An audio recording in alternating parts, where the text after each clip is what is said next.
नमस्कार दोस्तों, यदि आप MA political science VMU Kota open university से कर रहे हो तो ये वीडियो आप ज़रूर देखें। क्विक रिवीजन के लिए ये वीडियो आपके लिए बहुत फ़ायदेमंद होगी। इसमें मैंने वेरी शॉर्ट्स टाइप क्वेश्चन करवाए हैं। यदि आपको शॉर्ट्स और लॉन्ग टाइप क्वेश्चन पर वीडियो चाहिए तो कमेंट बॉक्स में बताएं। इस वीडियो का पीडीएफ आपको कमेंट बॉक्स में पिन किया हुआ मिल जाएगा। जिसे ओपन करने के लिए पासवर्ड की ज़रूरत पड़ेगी तो वो मैंने वीडियो में बता दिया है। तो चलिए वीडियो को स्टार्ट करते हैं। प्रश्न नंबर 1 है, ऋग्वेद में प्रयुक्त ऋत एवं सवदा का अर्थ समझाइए। तो ऋत का अर्थ है ब्रह्मांड में व्याप्त एवं सार्वभौमिक एवं नैतिक व्यवस्था है जिसके अनुसार प्रकृति और जीवन संचालित होते हैं।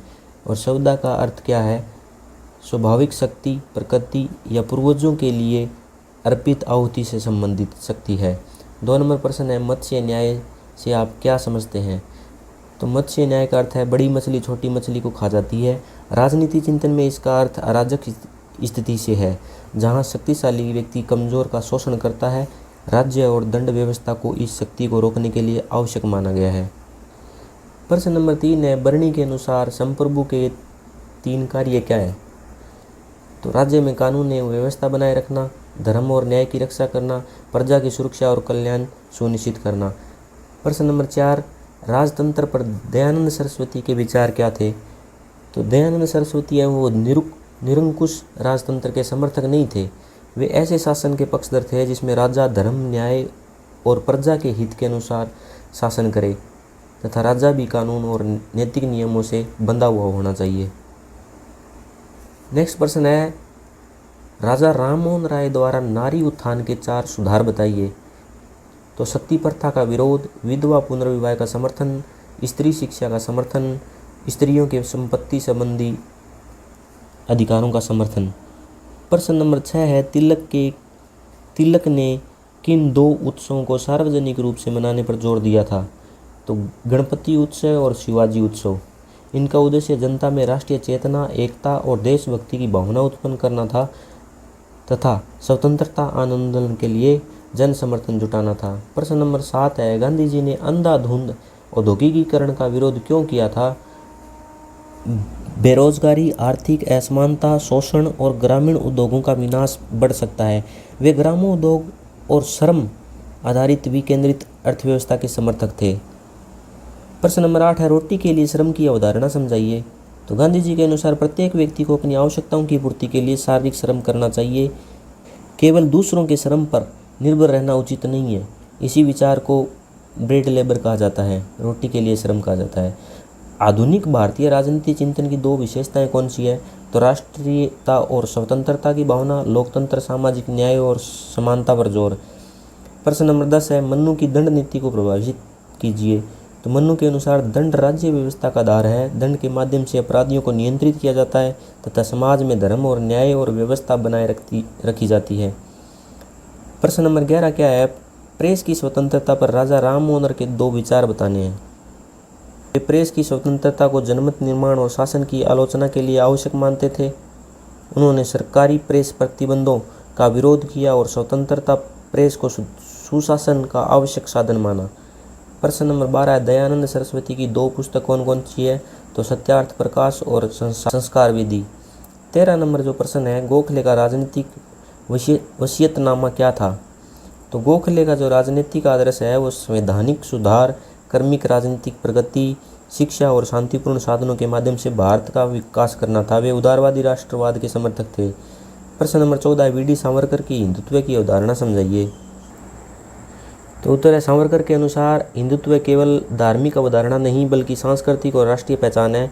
वे भारत को उन लोगों की पितृभूमि और पुण्य भूमि के रूप में देखते थे जो भारतीय संस्कृति परंपरा से जुड़े हैं। प्रश्न नंबर 15 है, गांधी जी के स्वदेशी पर विचारों का प्रशिक्षण कीजिए।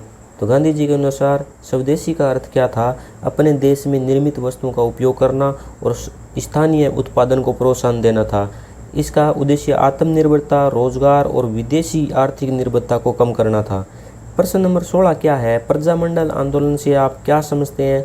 अथवा ऐसे भी पूछा जा सकता है कि प्रजामंडलों ने आधुनिक राजस्थान के निर्माण में निर्णायक भूमिका कैसे निभाई? या फिर ऐसे पूछ सकता है, स्वतंत्रता आंदोलन में प्रजामंडल की भूमिका बताइए।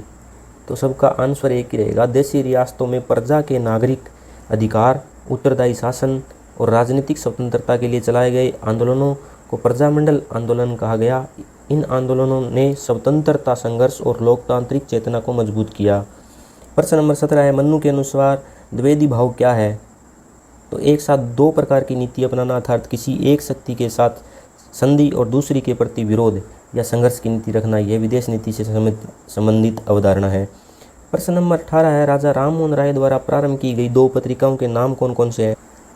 तो एक है संवाद कौमुदी और दूसरा है मिरात उल अखबार। प्रश्न नंबर 19 है, राष्ट्रवाद क्या है?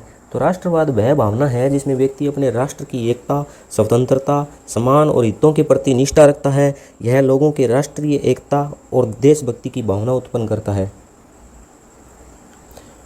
उसके बाद गोखले किसने कहा था? तो गोपाल कृष्ण गोखले को अपना राजनीतिक गुरु माना था। किसने? महात्मा गांधी जी ने, और उनके प्रति अत्यंत सम्मान व्यक्त किया था। प्रश्न नंबर 21 है, गांधी के राम राज्य को परिभाषित कीजिए। तो गांधी जी का जो राम राज्य था उसमें किसी धार्मिक राज्य का नाम नहीं था। यह ऐसा न्यायपूर्ण, नैतिक और लोकतांत्रिक समाज था जिसमें सत्य, अहिंसा, समानता और कमजोर वर्गों के कल्याण को महत्व दिया जाता था। 22 नंबर प्रश्न है, राम मनोहर लोहिया जी के अनुसार समाजवाद क्या है? तो समाजवाद आर्थिक और सामाजिक समानता, शोषण के अंत तथा विकेंद्रीकरण पर आधारित था। वे ऐसी व्यवस्था चाहते थे जिसमें सत्ता और संपत्ति का केंद्रीकरण न हो। प्रश्न नंबर 23 है, प्राचीन भारतीय राजनीति चिंतन की प्रमुख विशेषता कौन कौन सी है? तो धर्म एवं नैतिकता का महत्व, राजा को प्रजा के कल्याण के लिए उत्तरदायी मानना, दंड एवं न्याय व्यवस्था पर जोर देना और लोक कल्याणकारी शासन की भावना। प्रश्न नंबर 24 है, मन्नू की धर्म अवधारणा क्या है? तो मन्नू के अनुसार धर्म वह व्यवस्था है जो व्यक्ति और समाज के कर्तव्यों, आचरण और नैतिक नियमों को निर्धारित करती है। धर्म का उद्देश्य सामाजिक व्यवस्था और नैतिक जीवन को बनाए रखना ही है। प्रश्न नंबर 25 क्या है, सत्यार्थ प्रकाश के लेखक कौन है? तो दयानंद सरस्वती जी है। प्रश्न नंबर 26 है, तिलक के राष्ट्रवाद से आप क्या समझते हैं? तो तिलक का राष्ट्रवाद उग्र, निष्क्रिय और जन आधारित राष्ट्रवाद था। वे स्वराज को भारतीयों का जन्मसिद्ध अधिकार मानते थे और जनता को स्वतंत्रता आंदोलन में सक्रिय भागीदारी के लिए प्रेरित करते थे। प्रश्न नंबर 27 है, महात्मा गांधी के सामाजिक विचार बताइए। तो महात्मा गांधी जी के सामाजिक विचार है अस्पृश्यता का विरोध, जातिगत भेदभाव का विरोध, स्त्री समान, ग्राम स्वराज, सामाजिक समानता और सर्वधर्म स्वभाव प्रमुख थे। 28 नंबर प्रश्न है, अरविंद भारतीय राष्ट्रवाद के पैगंबर हैं, समझाइए। तो अरविंद ने राष्ट्रवाद को केवल राजनीतिक आंदोलन नहीं बल्कि आध्यात्मिक शक्ति माना। उन्होंने पूर्ण स्वतंत्रता, राष्ट्रीय एकता और निष्क्रिय संघर्ष का समर्थन किया, इसलिए उन्हें भारतीय राष्ट्रवाद का पैगंबर कहा जाता है। नेक्स्ट प्रश्न है, टैगोर के विश्व दर्शन से आप क्या समझते हैं? तो टैगोर का विश्व दर्शन मानवतावाद और विश्व बंधुत्व पर आधारित था। वे संकीर्ण राष्ट्रवाद के विरोधी और समस्त मानवता की एकता, प्रेम तथा सहयोग के समर्थक थे। प्रश्न नंबर 30 क्या है, तिलक के अनुसार स्वराज को परिभाषित कीजिए। तो स्वराज का अर्थ है भारतीयों का अपने देश पर संघीय शासन। उनका प्रसिद्ध कथन था, स्वराज मेरा जन्मसिद्ध अधिकार है और मैं इसे लेकर रहूँगा। 31 नंबर प्रश्न है, सर्वेंट्स ऑफ इंडिया सोसाइटी की स्थापना किसने की और किस वर्ष की? तो गोपाल कृष्ण गोखले जी ने की थी 1905 में। तो प्रश्न नंबर 32 है, साध्य और साधन पर गांधी जी के विचार बताइए। तो गांधी जी के अनुसार साध्य और साधन दोनों पवित्र होने चाहिए। अच्छे लक्ष्य की प्राप्ति के लिए गलत साधनों का प्रयोग नहीं किया जा सकता। वे सत्य और अहिंसा को उचित साधन मानते थे। प्रश्न नंबर 23 है, धर्मनिरपेक्षता पर नेहरू के विचार बताइए। तो नेहरू जी के विचार है वो धर्मनिरपेक्षता पर क्या थे? तो नेहरू धर्मनिरपेक्ष राज्य के समर्थक थे। उनके अनुसार राज्य को सभी धर्मों के प्रति समान व्यवहार करना चाहिए और किसी एक धर्म को राज्य का धर्म नहीं बनाना चाहिए। वे वैज्ञानिक दृष्टिकोण और धार्मिक सहिष्णुता के समर्थक थे। प्रश्न नंबर 34 है, मनु के अनुसार वर्ण की अवधारणा क्या है? तो मनु ने समाज को ब्राह्मण, क्षत्रिय, वैश्य और शूद्र 4 वर्णों में विभाजित किया। प्रत्येक वर्ण के लिए अलग अलग सामाजिक एवं व्यावसायिक कर्तव्य निर्धारित किए गए थे। प्रश्न नंबर 35 है, कौटिल्य द्वारा वर्णित राज्यों के 2 कार्य बताइए। तो कौन कौन से हैं? प्रजा की सुरक्षा करना और प्रजा के आर्थिक एवं सामाजिक कल्याण को बढ़ावा देना। अब जो इस वीडियो की जो PDF है, ये सारे प्रश्न मैंने PDF के अंदर डाले हैं। और PDF को मैंने कमेंट बॉक्स में पिन कर दिया है, तो वहाँ से आप डाउनलोड करोगे तो उसमें पासवर्ड मांगेगा। तो पासवर्ड है, ये आप नोट कर लो, ये इसका पासवर्ड है। प्रश्न नंबर 36 है, राजा राम मोहन राय ने स्त्री स्वतंत्रता को कैसे पक्ष लिया? तो राजा राम मोहन राय ने सती प्रथा का विरोध किया था, स्त्री शिक्षा का समर्थन तथा महिलाओं के संपत्ति एवं सामाजिक अधिकारों की वकालत की। उन्होंने महिलाओं की गरिमा और स्वतंत्रता के लिए सामाजिक सुधारों का समर्थन भी किया था। 37 नंबर प्रश्न है, वेदों के संबंध में दयानंद सरस्वती के विचार स्पष्ट कीजिए। तो वेदों को सर्वोच्च एवं प्रमाणिक ज्ञान का स्रोत मानते थे। उन्होंने वेदों की ओर लौटों का संदेश दिया और वेदों की तर्कसंगत एवं शुद्ध व्याख्या पर जोर भी दिया था। प्रश्न नंबर 38, तिलक का निष्क्रिय प्रतिरोध क्या है? तो तिलक का निष्क्रिय प्रतिरोध अन्यायपूर्ण शासन के विरुद्ध असहयोग, बहिष्कार, स्वदेशी और शांतिपूर्ण प्रतिरोध का तरीका था। इसका उद्देश्य विदेशी शासन पर जनता के सहयोग को रोककर दबाव बनाना था। प्रश्न नंबर 39 है, गांधी की धर्म अवधारणा क्या है? तो गांधी के लिए धर्म किसी एक संप्रदाय का नाम नहीं था। धर्म का अर्थ सत्य, अहिंसा, नैतिकता और कर्तव्य का पालन था। वे सभी धर्मों के प्रति समान और सहिष्णुता में विश्वास रखते थे। प्रश्न नंबर 40 है, जवाहरलाल नेहरू द्वारा लिखित किन्हीं 2 पुस्तकों के नाम लिखिए। तो 2 पुस्तकों के नाम क्या है? The discovery of India and autobiography. प्रश्न नंबर 41 है, सामाजिक न्याय क्या है? तो सामाजिक न्याय का अर्थ समाज के सभी लोगों को समान अवसर, अधिकार, सम्मान और न्याय प्रदान करना है। इसका उद्देश्य जाति, लिंग, वर्ग आदि के आधार पर होने वाले भेदभाव और शोषण को समाप्त करना है। पंचशील की अवधारणा क्या है? तो पंचशील शांतिपूर्ण सहअस्तित्व के 5 सिद्धांतों पर आधारित है। इनमें एक दूसरे की क्षेत्रीय अखंडता व संप्रभुता का सम्मान, परस्पर अनाक्रमण, परस्पर हस्तक्षेप न करना, समानता एवं पारस्परिक लाभ और शांतिपूर्ण सहअस्तित्व शामिल है। प्रश्न नंबर 43 है, नव मानववाद क्या है? तो M.N. रॉय का नव मानववाद है एक ऐसी विचारधारा है जिसमें मनुष्य को केंद्र में रखकर स्वतंत्रता, तर्क, विवेक और वैज्ञानिक दृष्टिकोण को महत्व दिया गया था। यह व्यक्ति की स्वतंत्रता और नैतिक उत्तरदायित्व पर बल देता है। प्रश्न नंबर 44 है, जयनारायण प्रकाश के अनुसार सर्वोदय क्या है? तो जयनारायण प्रकाश के अनुसार सर्वोदय का अर्थ सभी का उदय और कल्याण है। इसमें जाति, वर्ग और आर्थिक भेदभाव से मुक्त होकर समानता, स्वतंत्रता, सहयोग और सामाजिक न्याय पर आधारित समाज की स्थापना का लक्ष्य है। 45 नंबर प्रश्न और लास्ट है, गांधी ने भारत में अपना प्रथम सत्याग्रह आंदोलन कहाँ और क्यों प्रारंभ किया?